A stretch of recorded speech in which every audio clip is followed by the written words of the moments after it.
Pernahkah kalian bertanya-tanya, mengapa logaritma diciptakan?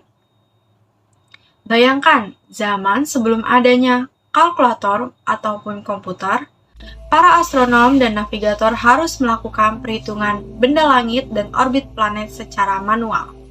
Perhitungan ini bukan hanya rumit, tetapi juga membutuhkan waktu yang sangat panjang, usaha yang luar biasa, dan kertas yang sangat banyak. Di video ini, kita akan membahas sejarah logaritma, penemuan matematika yang mengubah dunia.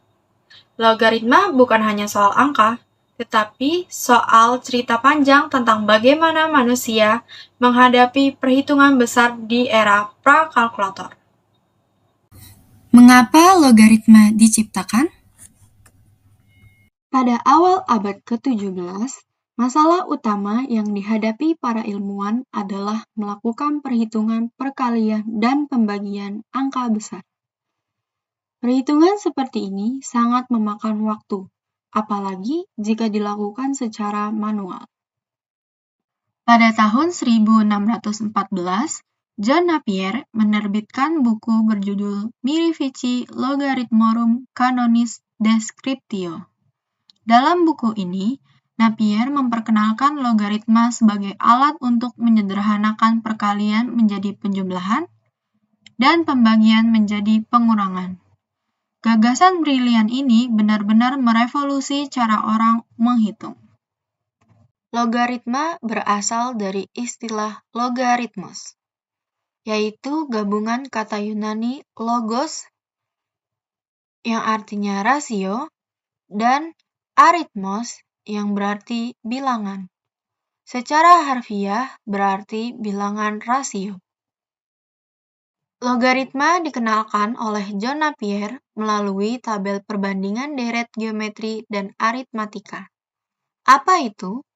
Deret aritmatika adalah barisan bilangan seperti 0, 1, 2, 3, 4, 5, dan seterusnya. Angka tersebut didapatkan dari menambahkan angka sebelumnya dengan angka yang sama. Pada barisan ini menambahkan 1. Kita tidak harus selalu menambahkan angka 1, bisa saja menambahkan angka lain seperti setengah, 2, dan angka lainnya. Sedangkan deret geometri adalah barisan bilangan seperti 1, 2, 4, 8, 16, 32, dan seterusnya. Yang menyebabkan barisan bilangan ini disebut deret geometri adalah kita mengalihkan bilangan sebelumnya dengan 2. Kita bisa mengalihkannya dengan angka selain 2. 16 dibagi 2. Maka 4 dikurang 1. Hasilnya 3.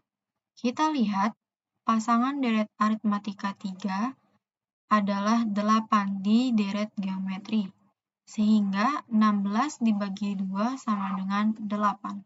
Tetapi, tabel ini memiliki kekurangan, yaitu terdapat celah di antara angka deret geometri.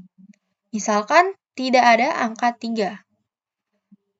Dan celah tersebut semakin lama bertambah besar. Untuk itu, kita harus memilih angka yang mendekati angka 1.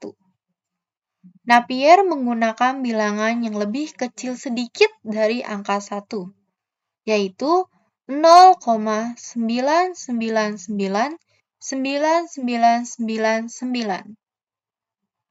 Ia memulai tabel dari angka 10 juta, lalu mengalihkan dengan 0,9999999 secara berulang. Napier tidak mungkin membuat tabel sampai 10 juta. Dia menemukan metode yang lebih efektif, yaitu dengan menemukan logaritma dari tabel sinus yang sudah ada. Meskipun itu, Napier membutuhkan waktu 20 tahun untuk menyusun tabel logaritma. Setelah Napier, logaritma terus berkembang. Henry Briggs, matematikawan asal Inggris, menyempurnakan logaritma Napier dengan memperkenalkan logaritma berbasis 10, yang kita kenal sebagai logaritma desimal. Ia bahkan membuat tabel logaritma yang lebih praktis dengan ketepatan hingga 14 digit. Tapi tunggu dulu, ada juga matematikawan Swiss bernama Jos Burgi yang mengembangkan metode serupa sekitar tahun 1600. Saat merancang jam astronomi, Burgi menggunakan logaritma versinya sendiri dengan rumus trigonometri.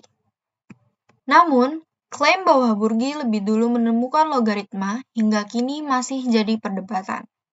Penggemarnya mengklaim ia menemukan logaritma pada tahun 1588. Tapi bukti menunjukkan bahwa kemungkinan besar ia baru mulai mengerjakannya setelah tahun 1604. Jadi, siapa yang benar-benar pertama? Misteri ini masih belum terpecahkan. Sahabat setelah Napier, Leonhard Euler memperluas konsep logaritma. Ia memberikan dasar teoritis untuk logaritma, termasuk untuk bilangan negatif dan kompleks. Euler juga menghubungkan logaritma dengan fungsi eksponensial melalui persamaan yang terkenal ini. Dengan kontribusi Euler, logaritma menjadi lebih dari sekedar alat hitung. Ia membuka jalan bagi aplikasi yang lebih luas di berbagai bidang ilmu pengetahuan. Aplikasi logaritma. Logaritma mungkin berasal dari kebutuhan astronomi, tapi sekarang logaritma digunakan di hampir semua bidang kehidupan. Yang pertama, tentu saja astronomi. Di abad ke-17, logaritma membantu menghitung jarak planet dan kecepatan orbit dengan lebih cepat. Kedua, fisika. Dalam fisika, logaritma digunakan untuk menghitung peluruhan zat radioaktif dan intensitas suara dalam skala desibel. Ketiga, kimia. Dalam kimia, logaritma digunakan untuk menghitung nilai pH, yaitu konsentrasi ion hidrogen dalam larutan. Keempat, ekonomi. Di ekonomi, logaritma digunakan untuk memodelkan pertumbuhan eksponensial dan elastisitas. Kelima, teknologi informasi. Logaritma membantu mengurangi ukuran data dan membuat algoritma komputer lebih efisien. Keenam, geologi. Dan jangan lupa, skala Richter untuk mengukur kekuatan gempa juga berbasis logaritma. Dari perhitungan astronomi hingga teknologi modern, logaritma menjadi salah satu bukti bahwa matematika selalu punya solusi untuk tantangan kita. Terima kasih sudah menonton video ini. Sampai jumpa.